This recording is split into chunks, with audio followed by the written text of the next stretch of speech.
From 2023, by His grace, I'll be contesting for State House of Assembly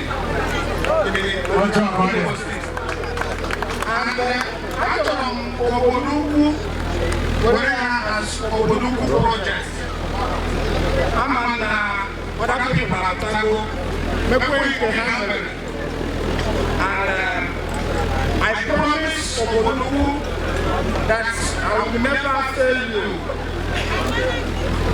because I believe in the youth, and I'm a youth. The time has come for the youth to take over, and I know that we will do powers for the youth to rule, and the youth should represent them at this time. So if you can support this project, I'm making it Obodoukwu project. You will never regret it.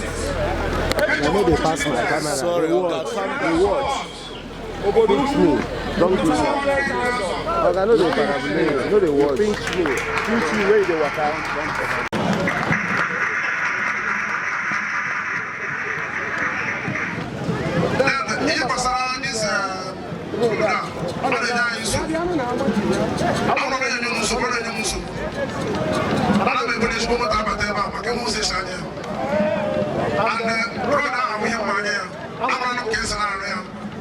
The capacity and the strength that on my own, when I came into it, already IMC was already on it. So I had to come in to help them grade it and all of that. But when they want to know what between now and December, I actually was in the there to keep on there's boundary and it's your book that I am all over. Yes, I said, I'm going to back. Hey, this on my honor. On my military capacity to alleviate poverty. Poverty is real. And when you are winning, you are not the leader, you are the target. There's no choice about it. So, on my own capacity, I'm going to some motorcycles I would have shared here today. But due to logistics, I put them way back. On the second, I gave me one day. Those motorcycles, I will bring it out and share it out. It's about 30 number.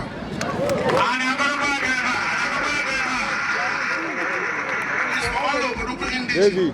Hey, the bridge is when they pass here. Say free for back. We coordinate it, how to distribute it and go about it.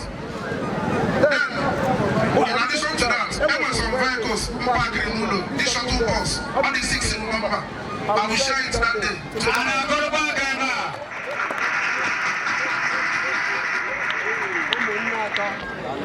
So, because this is my own contribution, government has failed us. We have to do it by ourselves. A place like Osumeri, which we all know, I have friends from there. I know how they operate from there. We operate all these people. I know how they operate. If you think you are getting it right, don't you know the village? So, on our own, we need to start it. At least, when I do it, now whatever they say, we will come out and bring them over. So, I don't change for now. Okay,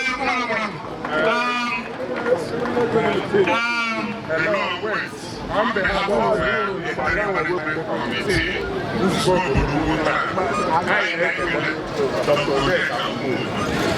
last year, why should we do this drainage?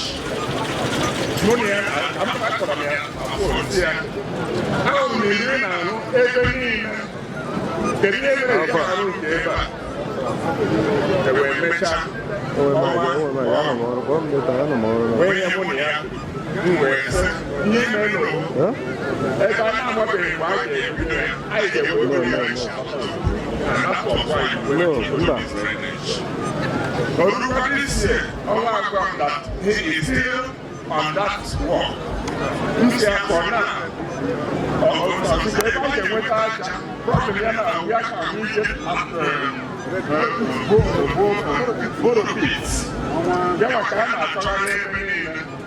And by the grace of God, the Interim Management Committee within Obodoukwu and I could try to work over the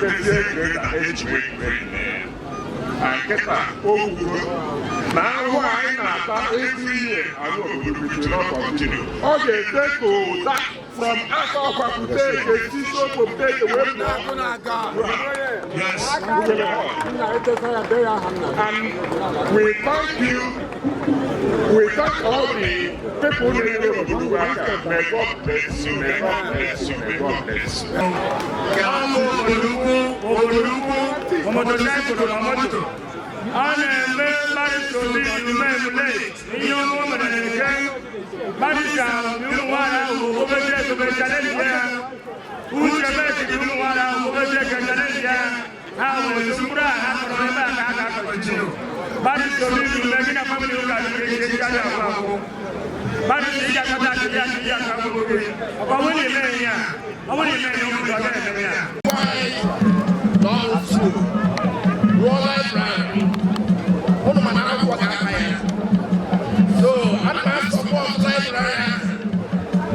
With 1,600 pieces of books and various disciplines.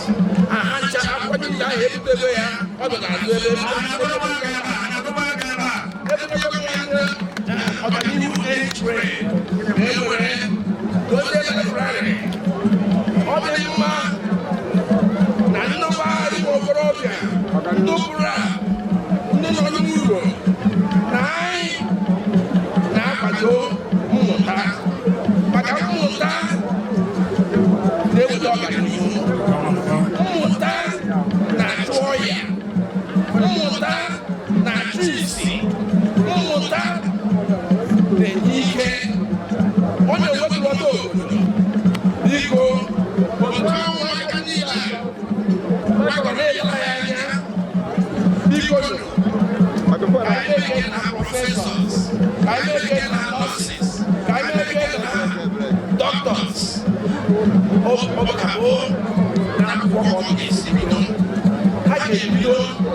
elementary work, elementary work,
The sum of 2 billion naira.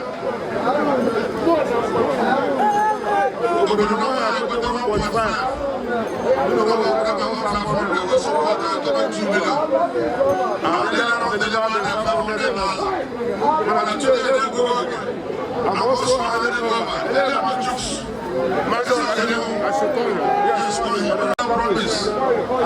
to you a draft and not a check of 1.5 billion naira.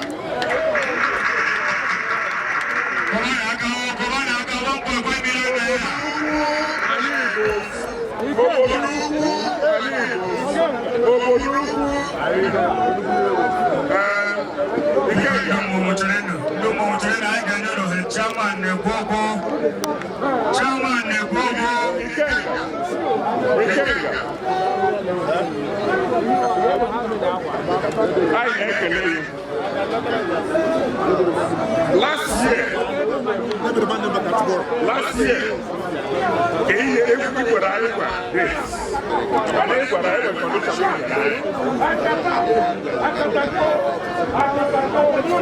just now. When you regard you, so we have received this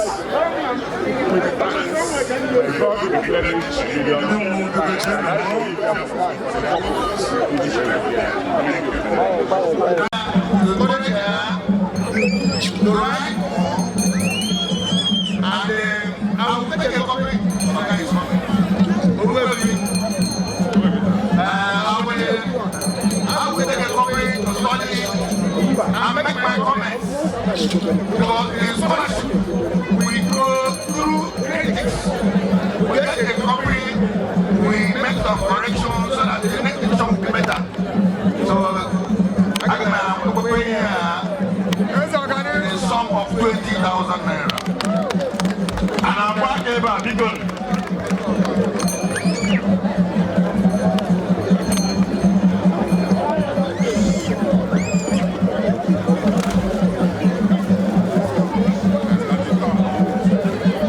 okay, Frank.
for 2 weeks or 1 month to do the back.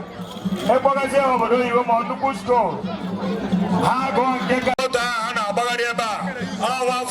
From Obaga family. And this is we pick the ball. Zwana Secondary Technical School. Oboya. We see about Magazine University School now. So this I Nekelono. Akwaya wodi yo maicho. Ngwebe ndina bamba. Ndina bamba. Ndina bamba. Komwe yake zamata. Listen to. Emele kamata na ewe ndi Obodoukwu Unity Project. Open ya baba. Yeah. The continue na awona ndina bamba no ya. Ndemu.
I 2021. And they can see then I go from and no more now I can the organizers, and then the natural, and then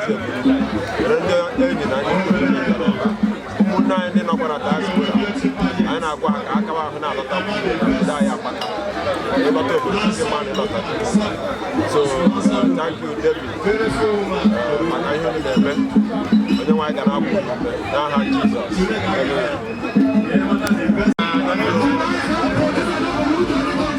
I'm a professor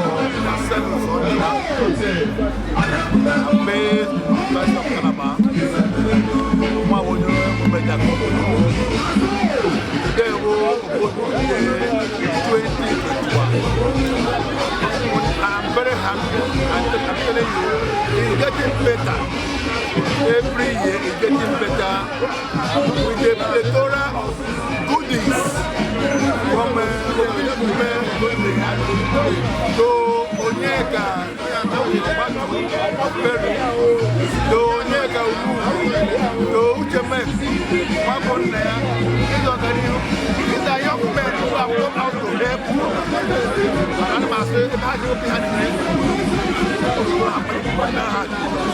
I'm wishing all of us happy New Year and the year 2022.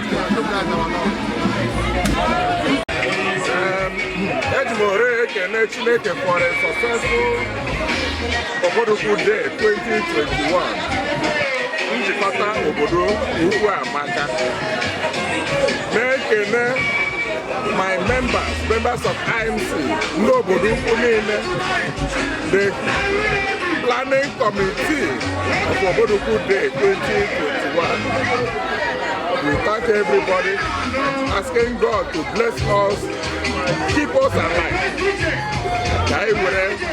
With the square another Obodoukwu Day 2022. I thank everybody. May God bless all of us. In Jesus' name. Amen.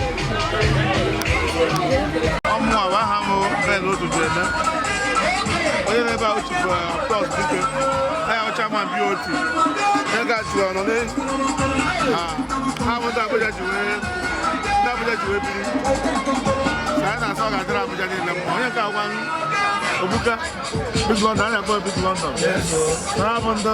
Abuja Jiguna. Okay, I got my financial secretary. I thought I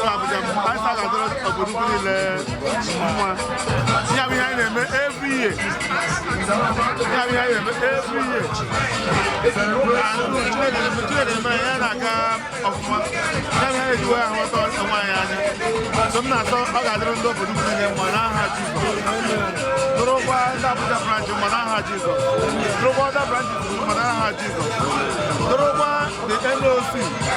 Definitely led by Jews.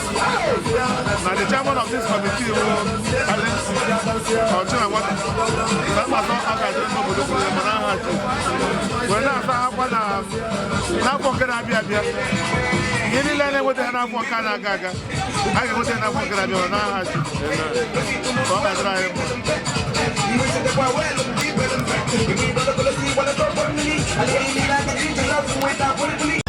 Alright, so my name is Benjamin Obodoukwu.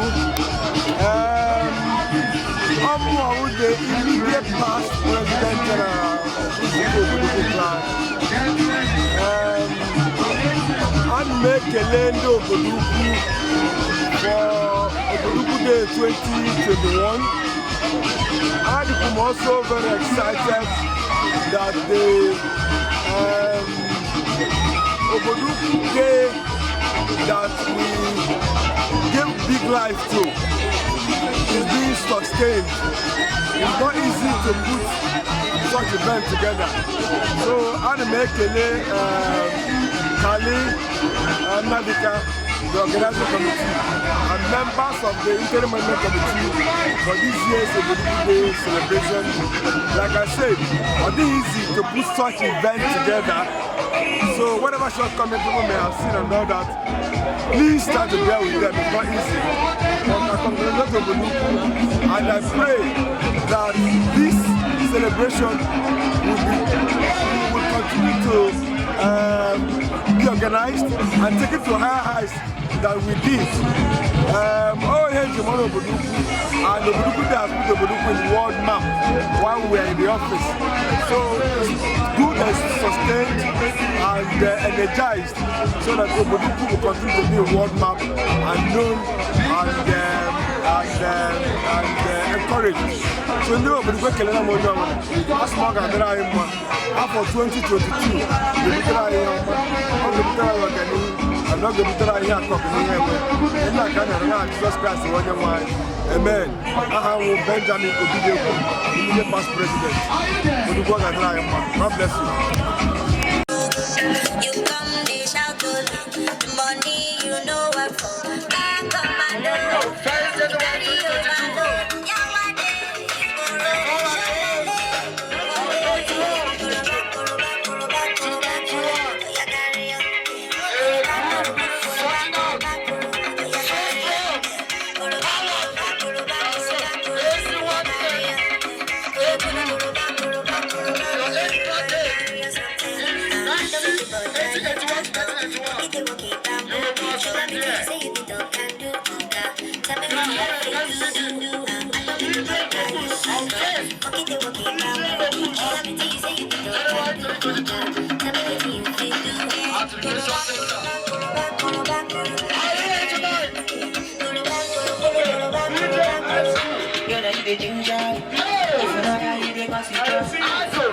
know, go reverse it.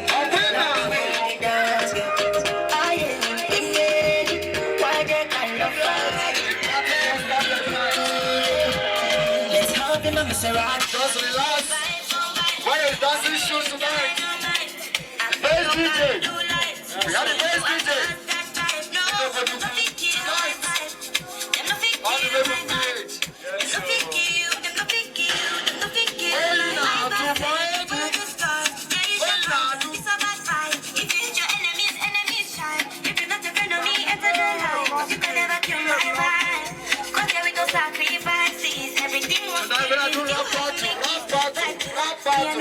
I can rap.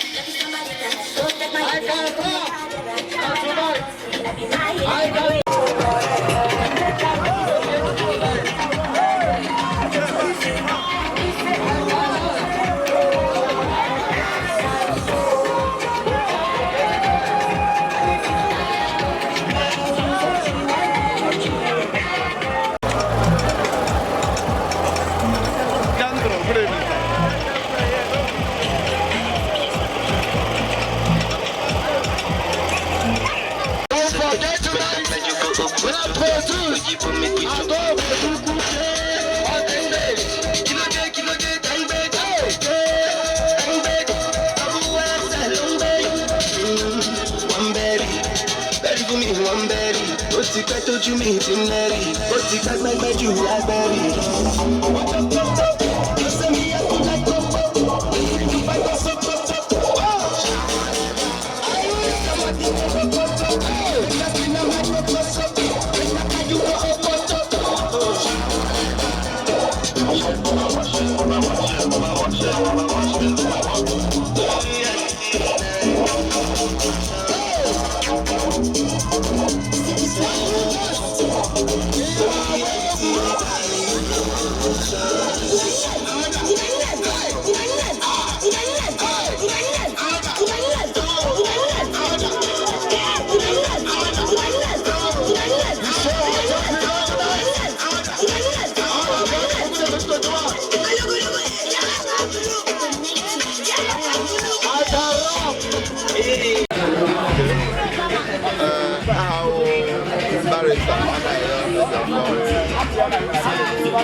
Obodoukwu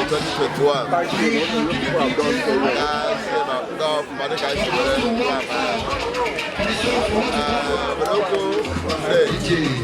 like annual festival in Obodoukwu every December. Opportunities in Obodoukwu you are one of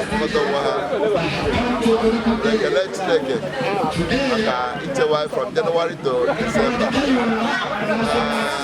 A fun fair event, with many interesting events and packages. So one, we thank God for successful one this year. I pray for that of 2022 better and better. I thank one day Obodoukwu for supporting this event over the years, including this year's event. The agents have been supportive. I will thank them for that.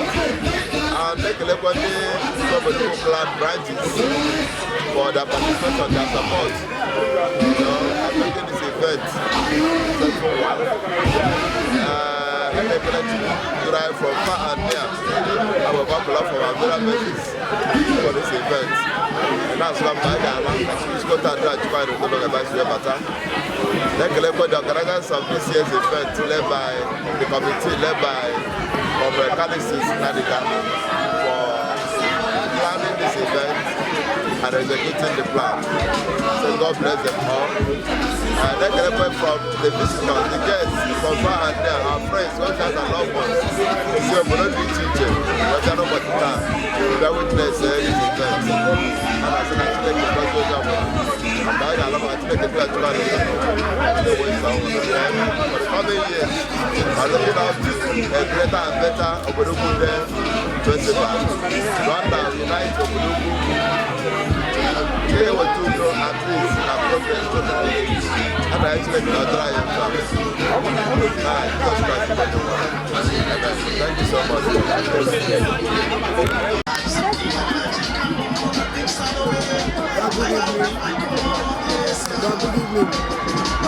Obodoukwu Daluno. Stanley Chika Amadubo. Publicity Subcommittee Chairman, Obodoukwu Day 2021. I'm making them go Obodoukwu Day. They were around to make sure I know Obodoukwu Day 2021. As in sponsor. Go IG women application. Many leg of as in Chineke who achieve imagine when I collect one them on house or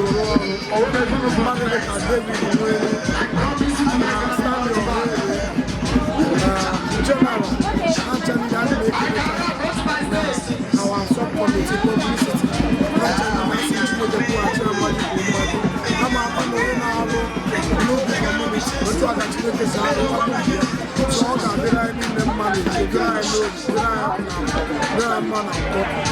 Jesus Christ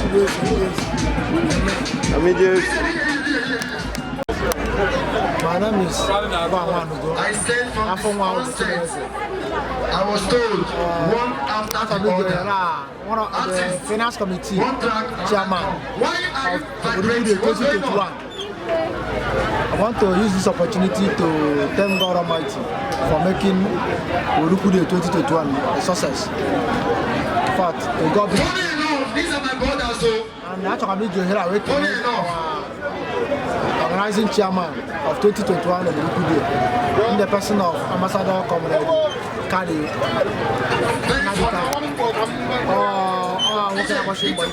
he's an organizer, he's a great man.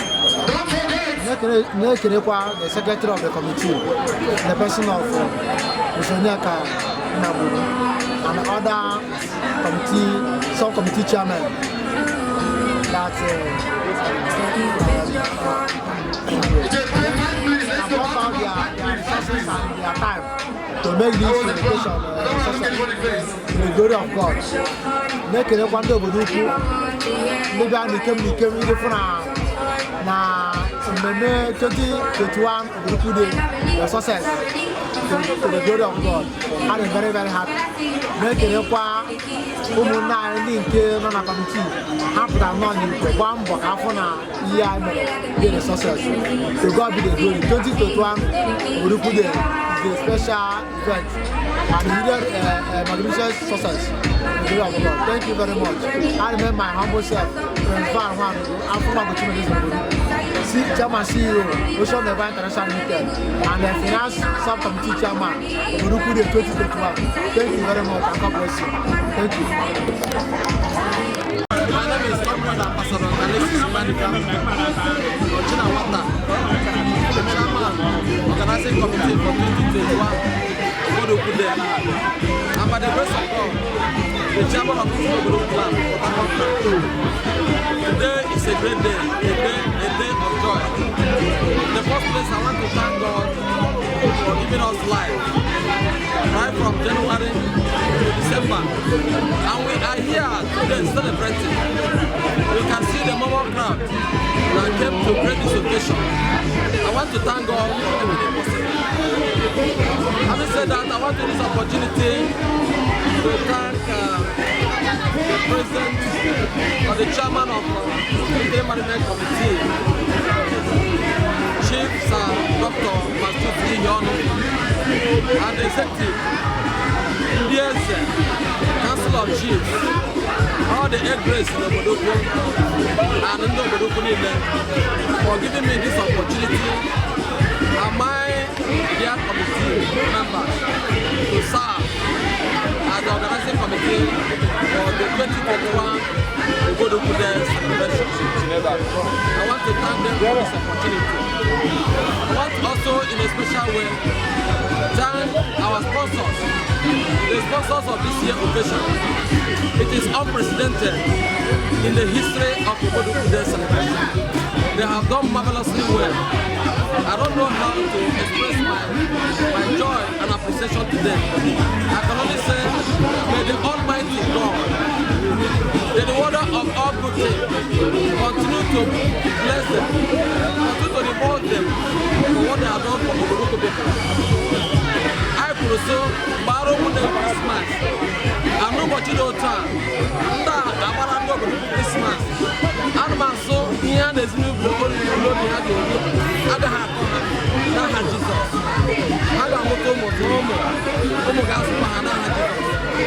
I want to also, in a special way, thank all our special guests today.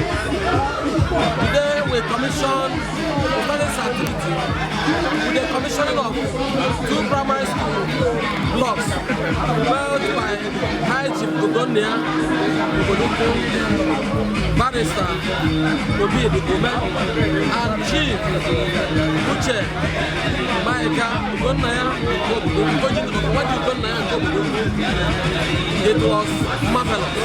I want to thank them for their generosity. I want to thank them for impacting positively in the lives of our children through education. I want to thank them. Our brother that donated over 1,600 books all the way from America. I want to thank him for his magnanimity. I want to thank also the initiator of what we are doing today, Chief Farmer Chedozie Ejeji, Obodoukwu Obodoukwu, Ikenge Kuliaka, and his administration that was made up of ebullient and pragmatic members. The secretary was Professor M.U. Ojua. The vice was Engineer Anayo Igwenebe and Uche Gonebu. And some of them that I cannot mention their names at this point. I want to thank them for initiating this wonderful program, wonderful event. I want to thank them. I want to also thank the immediate past President General of Obodoukwu Plan in the person of Chief Ben Obinebu, Esquire. I thank him so much for continuing with this project until we have gotten to this point. I want to say may God continue to bless him. I want to also thank the current chairman of Interim Management Committee of Obodoukwu Clan, Chief Dr. Matthew Yono, despite the short term of his administration, he has also continued in this good trend by making sure that this program held last year and has also supported and made sure that this event held today. I want to thank him and also thank his escorts for allowing us to have this one today. May God continue to bless all of them. I want to also finally thank our guests from far and near, our in-laws, our friends and well-wishers that came all the way, even those in diaspora, to come and grace this occasion. I want to say may good God bless them. Whenever they are going back, I pray that God will grant them journey mercy back to their respective homes. I cannot conclude without thanking my organizing committee members. You people are wonderful. May God bless you. With all your sacrifices, all your efforts will never go unnoticed. And the good Lord will reward you for that.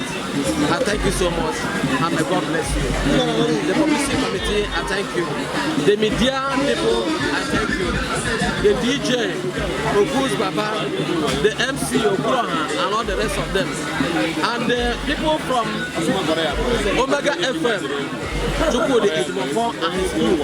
I want to thank them for gracing this occasion. May God bless all of us. And my prayer is that the good Lord will lead us successfully into another new year. As we look forward to having this kind of event again, come 30th December 2022. May God bless you all in Jesus' name. Are you sure you know them? What is your name?